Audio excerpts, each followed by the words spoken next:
The boarding ramp of the Voyager extended from the launch tower like an outstretched arm, bathed in the golden hues of Earth's morning sun. The sleek white hull of Earth's first functional FTL spacecraft shimmered under the launch pad's floodlights, its name emblazoned in bold black letters across the side. The air thrummed with energy. Technicians, engineers, and mission control personnel swarmed around the final pre-launch checks. A voice crackled over the comms. All crew, report to your designated stations. Final boarding procedures are underway. T-minus 30 minutes to launch. Marcus Cruz, the 32-year-old captain, adjusted the collar of his flight suit. At 6'1", with a muscular frame honed by years in the United Earth Aerospace Command, he carried himself with the quiet confidence of a man who had seen the abyss of space and returned. His dark brown hair, always slightly tousled, contrasted with his piercing brown eyes, sharp and observant. This was Voyager's third trip to Mars, a routine mission, yet something in his gut felt off. 3 trips, 3 successful missions. After this, they might actually let me have a vacation, Marcus mused as he took his first step onto the ramp. Behind him, Ryan Cook, the chief engineer, followed closely. Tall at 6'2", with black hair and brown eyes, Ryan was leaner than Marcus, but just as fit. He was the brain behind Voyager's experimental systems, the man who had practically built the ship from the ground up. His gaze flicked over the Voyager's hull, his mind already running calculations. Another trip, another checklist, Ryan thought. His fingers twitched, itching to get back to the engine room, where he truly belonged. The 2 men reached the airlock, where the rest of the team awaited. Dr. Katelin Morgan, the medical officer and biologist, was already running final checks on the onboard medical systems. At 5'5", with blue eyes and short blonde hair, she had an aura of professionalism, but there was an excitement behind her gaze. Beside her, her husband, Captain Mike Morgan, stood at attention, ever the Marine. At 6'2", with a soldier's physique, Mike was a living embodiment of discipline. He had been in countless combat zones, yet this mission was different, not because of the objective, but because Katelin was on board. Marcus greeted them both with a nod. Dr. Morgan, Captain Morgan. Mike responded with a crisp salute. Katelin simply smirked. Marcus, you know we've been on 3 missions together now. You can drop the formality, she said, strapping her med kit securely onto her belt. Maybe when we're off duty, Marcus replied with a small smirk of his own. The last to arrive was Dr. Kevin Scott, the corporate scientist representing Earth's largest megacorporation, Helios Dynamics. He was in his early 40s, with graying brown hair and a wiry frame, his sharp mind constantly analyzing. He was here to oversee the deployment of the new satellites, a project funded by Helios Dynamics. You all act like this is your first time in space, Kevin scoffed, adjusting his datapad. Mars is waiting, people. Let's get moving. Marcus shook his head. Corporate types, always in a hurry. Inside the Voyager's command deck, the crew took their designated seats. The holographic HUD came online, casting a faint blue glow across their faces. Earth loomed in the viewport, a reminder of how far they had already come and how much farther they had to go. Command, this is Captain Marcus Cruz. All crew aboard, systems green, awaiting final launch authorization. A voice responded over comms. Copy that, Voyager. Flight path is clear. You are go for launch. Ryan's fingers danced over the console, monitoring the ship's FTL drive stability. It was their 3rd trip using the experimental drive, and while the first 2 had been successful, he never fully trusted it. FTL technology was still untested for long-term use. Katelin finished securing the medical bay.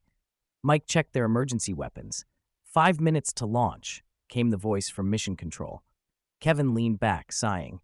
If this works, the new satellite network will revolutionize interplanetary communications. No more signal delays. Marcus ignored him, focusing on the countdown. 4 minutes to launch. Ryan's gaze lingered on the external sensor readings. There was a strange energy fluctuation in the upper atmosphere. Huh, that's weird, he muttered. Define weird, Marcus asked. Just a minor spike in the background radiation. Nothing serious. Looks like static interference, maybe solar wind activity. Katelin glanced at him. Are you sure? Ryan tapped his console, analyzing the data. It's nothing, just background noise. If only they had paid more attention.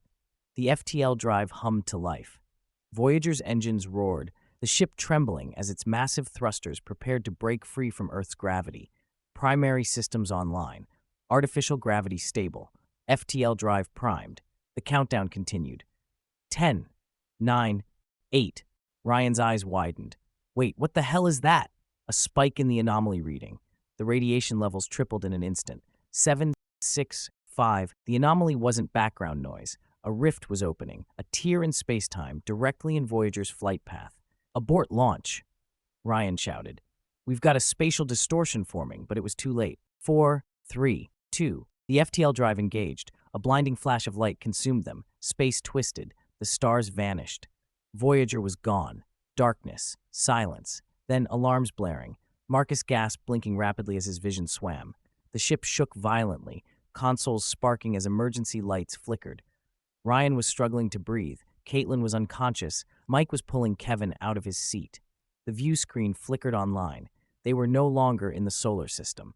A massive binary star system loomed before them, surrounded by several planets. One of them teemed with life.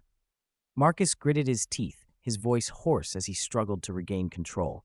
Where the hell are we? Ryan looked at the readings, his face pale. Captain, we're not in our galaxy anymore. Voyager's third mission was supposed to be routine. Instead, they had just become the first humans to travel beyond the Milky Way, into the unknown. Alarms blared. Red warning lights bathed the Voyager's interior in a strobing glow as the ship tumbled through the void. The violent turbulence rattled the crew, throwing them against their restraints. Marcus Cruz gritted his teeth, fingers flying over the controls. Status report, he barked over the emergency sirens. Ryan Cook, his head throbbing, tried to regain control of the ship's navigation systems. His fingers danced over the console, but every system was redlining. The FTL drive was offline, main thrusters unresponsive, gravitational stabilizers failing. FTL drive is fried, Captain, Ryan shouted. We're in freefall. Mike Morgan, still slightly dazed, quickly assessed the situation. Where the hell are we? He demanded. Kevin Scott groaned, clutching his datapad, scanning the readings as fast as his shaky hands allowed. I don't know. I don't recognize any of these star maps. The Voyager spun uncontrollably, its hull glowing red from atmospheric friction. Then, gravity took hold. Through the shattered viewport, a massive planet loomed below, a sprawling world of green forests, vast oceans, and towering mountains. They were crashing. Brace for impact. Marcus roared, gripping the armrests of his seat. The planet's atmosphere burned against the hull. The force of re-entry shook the ship violently, and the temperature in the cabin rose dangerously. Ryan struggled against the failing controls, rerouting all remaining power to the landing thrusters. Diverting power. Come on, you piece of... The Voyager broke through the upper atmosphere. Below them, a dense forest stretched for miles, with a large lake shimmering beneath the binary suns. We have no runway, Captain, Ryan yelled. This is going to be rough. Marcus locked his gaze onto the largest clearing he could find. It was too small for a ship this size, but they had no choice. Bring us down, now! Ryan fired the landing thrusters, but the impact was inevitable. The Voyager smashed through the treetops, carving a path of destruction through the forest. The hull scraped against the ground, metal groaning in protest as the ship skidded nearly a mile before finally coming to a violent stop. A deep silence followed. Then, steam hissed from broken pipes, electrical sparks danced along shattered consoles, and the acrid scent of burning metal filled the air. Marcus coughed, blinking through the smoke. Everyone, sound off, he rasped. One by one, his crew groaned in response. Ryan slumped forward, panting. I think I cracked a rib. Katelin Morgan, medical instincts kicking in, forced herself upright despite the dizziness. Everyone stay put. I need to check for injuries. Mike Morgan had already unbuckled himself, checking their supplies. Kevin Scott, still shaken, stared out the broken viewport in disbelief. Oh my God. Through the cracks of the shattered viewport, a world unlike anything they had ever seen stretched before them. Towering blue-leaved trees, luminescent flowers that pulsed like breathing lungs, and creatures that looked like a fusion of earth fauna and fantasy beasts lurked in the shadows. This was not Mars, and more terrifyingly, this was not Earth. Marcus pushed the emergency hatch release. With a hiss of decompressing air, the Voyager's ramp extended, revealing the alien forest. The air was breathable. The scanners confirmed it. but something about it felt charged, as if the very atmosphere was saturated with an unseen energy.